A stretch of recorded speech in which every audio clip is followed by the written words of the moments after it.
Good morning students. Chapter 9 जो है हम लोग पढ़ रहे हैं बेटा, 10th साइंस का। उसके अंदर अभी तक हम लोगों ने जो जो टॉपिक्स देखे हैं उसमें परावर्तन हम लोगों ने पढ़ा, परावर्तन का नियम जो है वो हम लोगों ने पढ़ा। उसके बाद समतल दर्पण में जो परावर्तन होता है वो कैसे होता है उसको हम लोगों ने देखा, है ना। उसके अलावा हमने गोलीय दर्पण से जो अवतल और उत्तल दर्पण से बनने वाले प्रतिबिंब है उनके बारे में पढ़ा। दर्पण सूत्र जो है उसको हम लोगों ने पढ़ा। और आज का जो हमारा टॉपिक है वो है अपवर्तन। अपवर्तन क्या चीज होती है उसको पहले समझने से पहले हम लोग देखेंगे। देखो परावर्तन क्या चीज थी। सबसे पहले हम लोगों ने परावर्तन पढ़ा, तो परावर्तन क्या था। परावर्तन के अंदर क्या होता है, प्रकाश की किरण जैसे ये परावर्तक पृष्ठ है, ठीक है, यानी ये कांच का टुकड़ा है। कांच कैसा माध्यम है, सघन माध्यम है। सघन माध्यम का क्या मतलब है, और यहाँ पर है विरल माध्यम, ठीक है। हवा बाहर की ओर कांच के कैसी है, हवा है, और इसके हम क्या कह रहे हैं, विरल माध्यम। विरल माध्यम का मतलब ये होता है कि प्रकाश की जो है, प्रकाश का जो वेग है वो इसमें क्या होता है, ज्यादा होता है। मतलब स्पीड, मूव करने की स्पीड क्या होती है, विरल माध्यम में ज्यादा होती है, और सघन माध्यम में क्या होती है, स्पीड कम होती है। तो ये माध्यम के दो प्रकार होते हैं, विरल और सघन। विरल माध्यम का मतलब प्रकाश का जो वेग होगा वो ज्यादा होगा यहाँ पर, और यहाँ इस माध्यम से अगर प्रकाश की किरण गुजरती है तो प्रकाश का जो वेग होगा वो क्या होगा, कम। तो इसे हम क्या बोलेंगे, सघन माध्यम। और अगर प्रकाश का वेग, अगर इसमें से प्रकाश की किरण इस माध्यम से गुजर रही है और अगर गुजर रही है तो उसकी स्पीड क्या होगी, गुजरने की ज्यादा होगी, तो ये माध्यम हमारा क्या कहलाएगा, ये माध्यम हमारा कहलाएगा विरल माध्यम। तो अभी परावर्तन में क्या होता है, परावर्तन के अंदर ये प्रकाश की किरण आती है, इस पृष्ठ से टकराती है और पुनः उसी दिशा में, यानी हवा में, हवा हवा माध्यम में इसमें से ये आ रही है, इस कांच से टकराई और टकराने के बाद वापस उसी दिशा में यानी उसी माध्यम से क्या कर गई, लौट गई। तो ये क्रिया हमारी क्या कहलाती है, परावर्तन कहलाती है। यानी प्रकाश की किरणों का आना, परावर्तक पृष्ठ से टकराना और पुनः उसी दिशा में क्या करना, उसी माध्यम में क्या करना, लौट जाना, परावर्तन होता है। अब बात करते हैं किसकी, अपवर्तन की। तो अपवर्तन में क्या होता है कि सबसे पहले ये ध्यान रखना, यहाँ पर जो है परावर्तन में क्या हुआ था कि जो किरण आई थी वो पुनः क्या हो गई, उसी माध्यम में लौट गई, यानी किसी और माध्यम में किरण ने जो है, प्रकाश की किरण ने प्रवेश नहीं किया। लेकिन अपवर्तन में क्या होता है, प्रकाश की जो किरण होती है ना, प्रकाश की किरण एक माध्यम से क्या करेगी, दूसरे माध्यम में प्रवेश करती है। ये चीज ध्यान रखना। जैसे ये यहाँ पर है कांच की स्लैब, ये कांच की स्लैब है, मतलब ये से कांच पड़ा है, ठीक है। अब इसके अंदर यहाँ पर ये माध्यम कौन सा हो गया, कांच माध्यम हो गया सघन, और ये वायु है बाहर की ओर तो ये माध्यम हो गया विरल, ठीक है। तो सघन माध्यम। अब ये प्रकाश की किरण आ रही है, आने के बाद ये टकराकर अगर वापस लौट जाती तो परावर्तन हो जाता, लेकिन ऐसा नहीं हो रहा। ये आने के बाद किसमें प्रवेश करेगी, यहाँ कांच में प्रवेश करेगी, ठीक है। तो इस तरह से ये कांच में प्रवेश करेगी तो ऐसी होगी, है ना। लेकिन जब अपवर्तन हो जाता है तो क्या होता है, जब प्रकाश की किरण इस विरल माध्यम से कहाँ जा रही है, सघन माध्यम में, तो जिस पथ पर इसको जाना था, इसको जाना कैसे था, मतलब ये ऐसे आ रही थी ना, तो इसको कांच में भी कैसे जाना था, ऐसे जाना था। पर यहाँ पर क्या हुआ, इस प्रकाश की किरण का क्या हो गया, माध्यम चेंज हो गया। मतलब ये विरल से सघन में जा रही है तो ये अपने पथ पे इधर बढ़ने चाहिए थी, लेकिन ऐसे नहीं बढ़ती है, ये क्या हो जाती है, अपने पथ को छोड़ देती है ना। आपको क्या होगा, अगर आप किसी घर में रह रहे हो, आपका जहां अभी आप रह रहे हो वहां आप रह रहे हो, लेकिन आपको उठाकर क्या कर दे, किसी झोपड़े में रख दे, तो आपकी डेली एक्टिविटी वैसी ही रहेगी क्या, नहीं होगी ना, कुछ तो परिवर्तन आएगा। आपको अगर झोपड़ी के अंदर रख दे तो आप जिस तरह से अपने घर में रह रहे हो, रह पाओगे कंफर्टेबली, नहीं ना। तो सेम वही चीज क्या हो रही है यहाँ पे कि प्रकाश की किरण जो है वो एक माध्यम से दूसरे माध्यम में क्या हो रही थी, जा रही थी। तो इसको नॉर्मल रहना था, है ना, मतलब जो जो इसका पथ था उसी पथ पर इसको जाना था। पर क्योंकि माध्यम चेंज हो गया तो ये अपने पथ से क्या हो जाती है, विचलित हो जाती है, इसका पथ क्या होता है, चेंज हो जाता है। तो ये पथ चेंज होने की क्रिया ही क्या कहलाती है, अपवर्तन कहलाती है।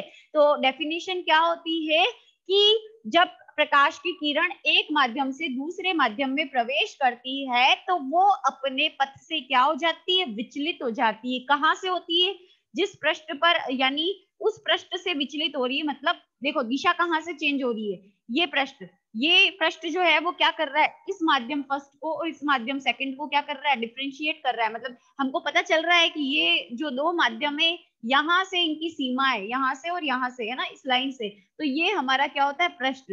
ठीक है, तो जो प्रकाश की किरण आती है तो एक पृष्ठ से क्या होती है, दो माध्यमों को अलग करने वाले पृष्ठ पर ये अपने पृष्ठ से, अपने पथ से क्या हो जाती है, विचलित हो जाती है। ठीक है, तो ये पृष्ठ पर जैसे ही आई, उस पृष्ठ पे जो इस माध्यम को और इस माध्यम को क्या कर रहा है, अलग कर रहा है। मतलब इसके, इस पृष्ठ के ऊपर क्या है, विरल माध्यम, इस पृष्ठ के नीचे क्या है, सघन माध्यम। ठीक है, तो इस पृष्ठ पर आते ही इसने अपनी दिशा क्या कर ली है, इसने अपना पथ क्या कर लिया है, चेंज कर लिया है। तो ये क्रिया क्या कहलाती है, अपवर्तन कहलाती है। आगे बात समझ में, प्रकाश की किरण का एक माध्यम से दूसरे माध्यम में प्रवेश करने पर अपने पथ से क्या हो जाना, ये यहाँ से जानी चाहिए थी, इस पथ पर ये जानी चाहिए थी, लेकिन ये इधर मुड़ गई है, थोड़ा सा झुक गई है इधर नीचे की ओर। तो जो है ये क्रिया जो होती है वो अपवर्तन कहलाती है। समझ में आ गया। अब हम लोग कुछ इंपॉर्टेंट डेफिनेशंस जो है वो समझेंगे अपवर्तन से रिलेटेड।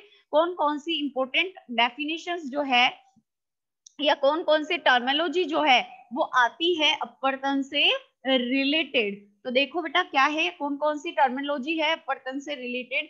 सबसे पहले हम लोग देखेंगे कि कुछ जो होती है टर्मिनोलॉजी होती है वो है आपतित किरण। ठीक है, फिर दूसरा जो है वो है आपतन बिंदु, फिर आएगी तीसरी, यहां परावर्तित नहीं आएगी, ध्यान रखना, कौन सी होगी, अपवर्तित किरण।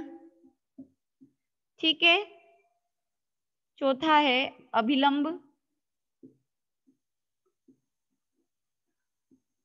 पांचवा है आपतन कोण आई और अपवर्तन कोण आर। ठीक है, जैसे ये हमारा पृष्ठ है, ठीक, ये मतलब कांच का पृष्ठ है ना, और ये है हमारी वायु। ठीक है, अब यहाँ पर प्रकाश की किरण आई है और क्या हो गई है, टकरा गई है ना। तो ये जो किरण आई है ना, इसको हम बोलेंगे क्या, आपतित किरण। आने वाली किरण क्या है, आपतित किरण है। आगे बात समझ में, जिस बिंदु से ये टकराई, यानी इस पृष्ठ के, इस कांच के पृष्ठ के जिस बिंदु पर ये टकराई है वो बिंदु हमारा क्या कहलाएगा, आपतन बिंदु। ठीक है, अब इस आपतन बिंदु पर हम एक क्या करते हैं, यानी ये जो पृष्ठ है हमारा, ये जो पृष्ठ है उसके ऊपर हम एक सीधी लाइन ऐसे डालते हैं जो कि 90 डिग्री एंगल पे, इसे नीचे भी बनाएंगे और ऊपर भी बनाएंगे, यानी इस पृष्ठ के साथ ये कितना एंगल बनाती है, 90 डिग्री। तो ये जो लाइन हमने खींची है ना, ये क्या कहलाएगी, अभिलंब। ठीक है, फिर ये आपतित किरण जो है वो क्या होगी, कांच के अंदर जो है जाने के बाद, ये इसका मुख्य पथ था, लेकिन ये इसके मुख्य पथ, क्योंकि माध्यम चेंज हो गया है, यहाँ अपवर्तन हो रहा है, तो ये इसके मुख्य पथ पर जानी थी, तो मुख्य पथ पर नहीं जाएगी, ये कुछ क्या हो जाएगी, विचलित होकर इस कांच के अंदर से क्या करेगी, गुजरेगी। तो ये गुजरने वाली रेखा क्या कहलाएगी, अपवर्तित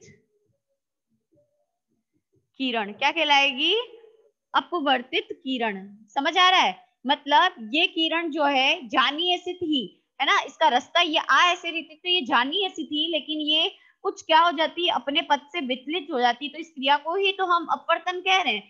तो क्योंकि हम पढ़ भी अपवर्तन रहे हैं, तो इस किरण को हम क्या बोलेंगे, अपवर्तित किरण।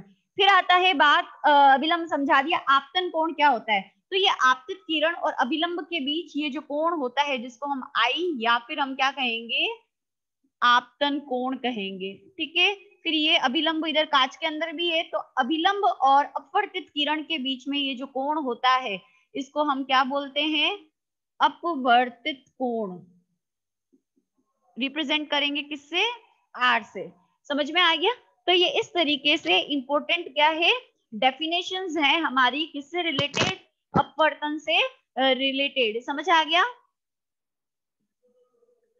फिर उसके बाद बेटा नेक्स्ट हमारा है कि हम देखेंगे प्रकाश की चाल। अलग अलग माध्यमों में प्रकाश की चाल कैसे कैसे होती है, किसमें तेज होती है, क्योंकि अपवर्तन के आप क्वेश्चन सॉल्व करोगे तो प्रकाश की चाल आपको पता होना क्या है, बहुत जरूरी है। तो हम लोग क्या करेंगे, प्रकाश की चाल जो है उसको देखेंगे।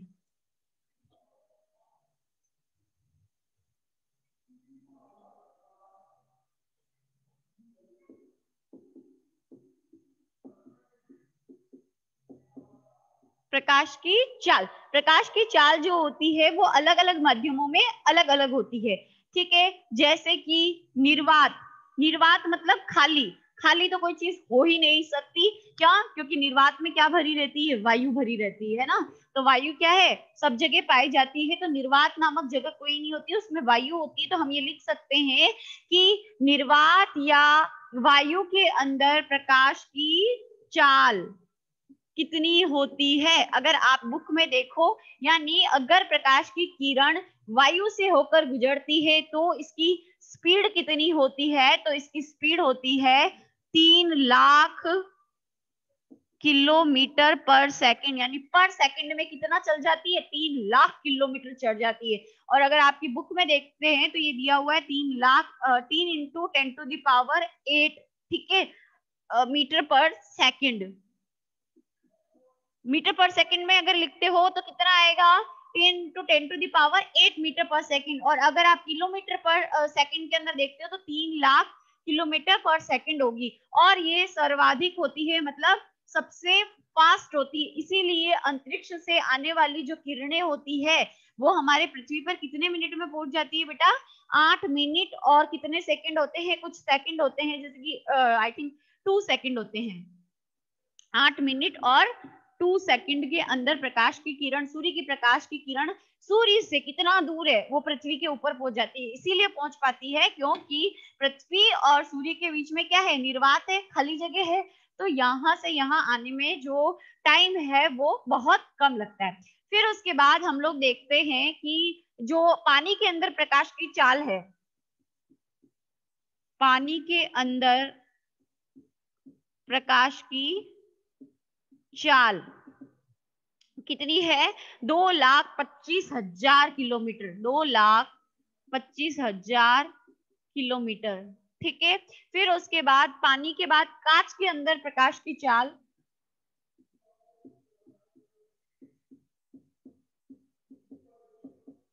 कांच के अंदर प्रकाश की चाल होगी 2 लाख किलोमीटर पर सेकंड। अगली बात समझ में, 2 लाख किलोमीटर प्रति सेकंड। तो है, अब माध्यम जो है सघन होता है और विरल माध्यम होता है। ठीक है, तो सघन माध्यम में प्रकाश की चाल क्या होगी, कम होगी। ठीक है, सघन माध्यम में प्रकाश की चाल क्या होगी बेटा, कम होगी। सघन में प्रकाश की चाल कम होगी।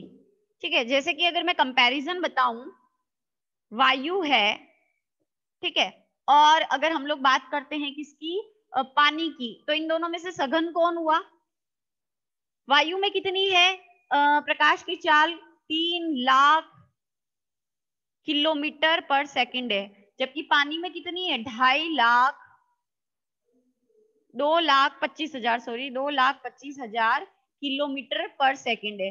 ठीक है, तो किसमें स्पीड फास्ट है, इसमें ज्यादा दूर जा रही है ना, तो ये कैसा हो गया, विरल। तो विरल माध्यम में क्या होती है, स्पीड ज्यादा होती है, और ये सघन है। इसके वायु के कंपैरिजन में पानी क्या है, सघन माध्यम हुआ। क्यों, क्योंकि इसमें जो है प्रकाश की किरण है वो कम चल रही है, जबकि इसमें क्या हो रही है, ज्यादा चल रही है। फिर अगर मैं पानी और कांच को कंपैरिजन करूं तो पानी की कितनी है, 2,25,000 किलोमीटर है, जबकि कांच के अंदर कितनी है, 2 लाख।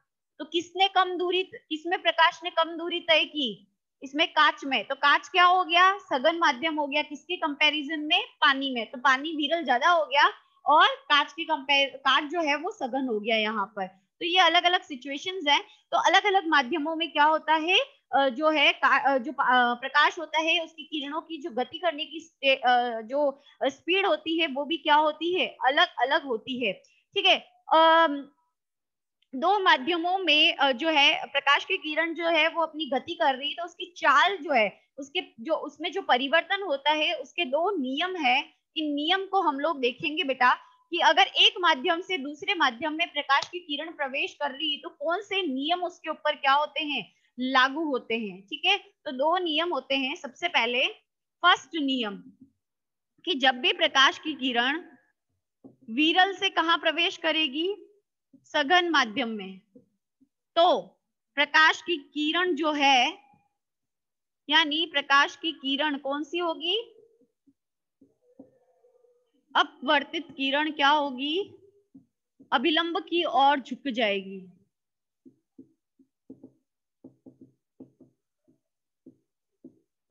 अभिलंब की ओर झुक जाएगी। और दूसरा नियम अभी हम लोग समझेंगे इसको कि प्रकाश की किरण अगर सघन माध्यम से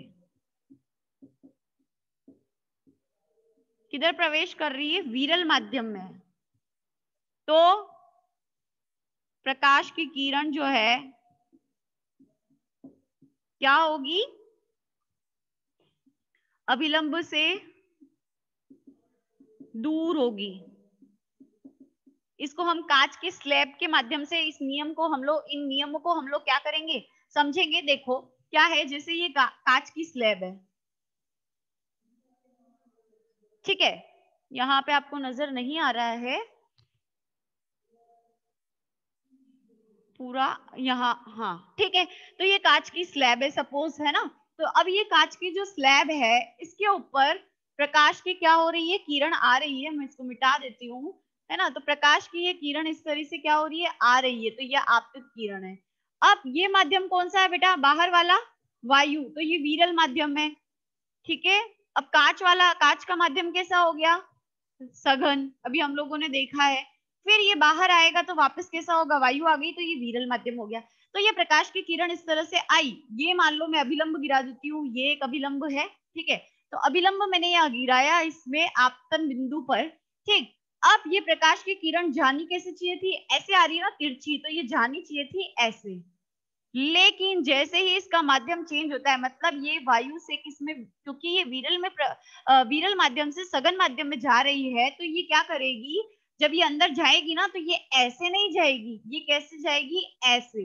मतलब ये किसके पास आ गई है, अभिलंब के पास आ गई। क्यों, क्योंकि ये लाइन क्या है, अभिलंबी है ना। तो जब भी क्या होता है, प्रकाश की किरण विरल माध्यम से सघन माध्यम में आती है ना, तो ये इस अभिलंब के पास में आ जाती है, मतलब यहाँ नहीं जाती। और ये किधर आती है, ये अपवर्तित होती है लेकिन दूर नहीं, अभिलंब के पास अपवर्तित होती है, यानी अभिलंब के पास आ जाती है। फिर आगे देखते हैं, आगे ये किरण ऐसे आई, ये यहाँ पे इस कांच की स्लैब के दूसरा जो ये सतह है उस पर टकराती है, और इस रास्ते से ये क्या कर रही है, बाहर जा रही है ना। तो ये बाहर जब जाएगी तो सेकंड कंडीशन क्या कहती है कि जब भी ये सघन माध्यम से विरल माध्यम में, तो बाहर विरल ही माध्यम है, अब ये प्रकाश की किरण क्या कर रही है, इस सघन माध्यम से विरल में वापस आ रही है, तो क्या होगा, यहाँ पर ये आई, आने के बाद यहाँ पर हम अभी अभिलंब डालते हैं। ठीक है, तो ये क्या होगी, ये जानी ऐसे चाहिए थी एक्चुअल में, है ना, क्योंकि प्रकाश जो है सीधी रेखा में अगर गमन करता है तो ये ऐसी जानी चाहिए थी। लेकिन क्योंकि प्रकाश की किरण का माध्यम क्या हो रहा है, चेंज हो रहा है, ये सघन माध्यम से विरल में जा रही है, तो ये जो हमारा अभिलंब हमने डाला है ना, ये अभिलंब हमने डाला है, ये इससे क्या हो जाएगी, दूर हो जाएगी। ठीक है, इससे ये दूर हो गई। आ गई बात समझ में। तो ये जो अभिलंब से क्या हो गई है, ये दूर हो गई। ठीक, और एक्चुअल में यहाँ पर जब इसको प्रवेश करवाया था तो एक्चुअल में इसका पथ कैसा होता, ऐसे होता, ऐसे ही होता ना। लेकिन फिर भी ये एक्चुअल पथ पे नहीं है, ये उससे दूर है। तो ये जो दूरी है ना, ये दूरी हमारी क्या कहलाती है, ये दूरी हमारी कहलाती है पार्श्विक विस्थापन। पार्श्विक विस्थापन, ये विस्थापन होता है, इसी वजह से हमें चीजें उठी हुई, सिक्का उठा हुआ नजर आता है ना। ये जो प्रकाश के किरण में विस्थापन हो रहा है ना, ये किरण यहाँ से हमारे मतलब प्रवेश तो ऐसे की गई थी, लेकिन हमारी आंखों तक जब पहुंची तो उसका पथ क्या था, अलग, क्योंकि हमारी हमारी आंखों तक तो ये किरण पहुंचेगी। अगर ये किरण पहुंचती ना तो हमको वैसा ही नजर आता जैसा वो सिक्का एक्चुअली टब के अंदर है, लेकिन हमारी आंखों पे ये किरण पहुंच रही है ना।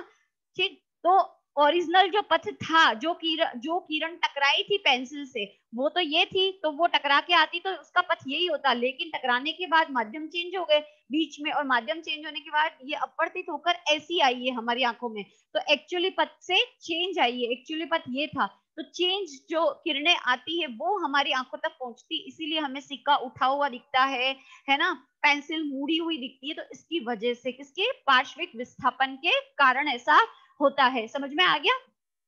तो ये आपका जो है यहाँ पर कंप्लीट होता है कि चीज ध्यान रखना कि जब भी प्रकाश की किरण वायु यानी विरल माध्यम से सघन माध्यम में जाएगी तो क्या होगा, सघन माध्यम से जाने पर ये अपने जो पथ है उससे विचलित होकर क्या करेगी, अभिलंब के पास आ जाएगी। आ गई बात समझ में? सघन यानी मान लो अंधेरा है, तो आप क्या करोगे, अगर अंधेरा हो जाता है तो आप आपके मम्मी पापा के पास जाते हो कि नहीं जाते हो, है ना। कहीं पे भी हो आप दौड़ के किसके पास जाओगे, मम्मी पापा के पास, अंधेरे में। तो अंधेरा सघन मान लो यहाँ पर, और अंधेरे के अंदर क्या हो रहा है, आप मम्मी पापा के पास जा रहे हो, मम्मी पापा आपका क्या हो गया यहाँ पर, ये अभिलंब आपके मम्मी पापा हो गए।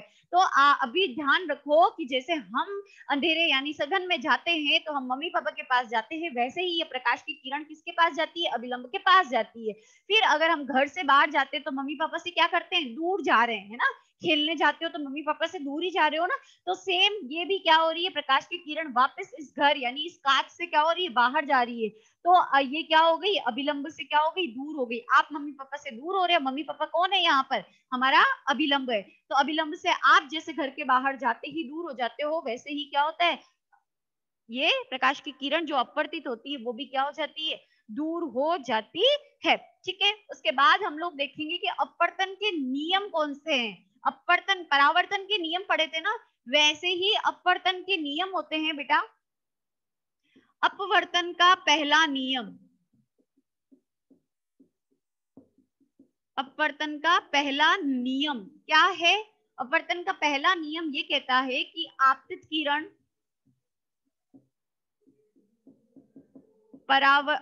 आपतित किरण आपतन बिंदु और अपवर्तित किरण एक ही तल पर होते हैं। देख रहे हो आप, जैसे कि इसको समझो, ये सारा मैंने मिटा दिया नीचे वाला, इसी डायग्राम से आपको समझ में आ जाएगा।